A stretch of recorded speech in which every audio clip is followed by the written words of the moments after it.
இப்போ நம்ம பில்டிங்கில் வந்து பிலோ கிரவுண்ட் லெவலில் 4 அடி பாக்ஸ் மாட்ட போகிறோம். அதுக்கு இப்போ நாங்கள் நூல் கயிறு கட்டியிருக்கிறோம். இப்போ இதுக்கு நம்ம மூளை கோர்ஸ் பார்க்கணும். டோட்டல் லென்த்து 42 அடி நீட்டு. இது டோட்டல் லென்த்து 20 அடி நீட்டு. ஷார்ட் ஸ்பேன் இருக்கிற இடத்துல 3 அடி வைக்கணும். லாங் ஸ்பேன் இருக்கிற இடத்துல நம்ம 4 அடி வைக்க போகிறோம்.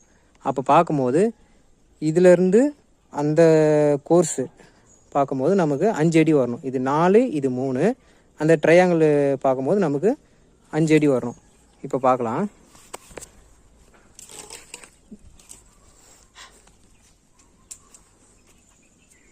இப்போ இதுலேருந்து நாங்கள் 3 அடி மார்க் பண்ண போகிறோம்.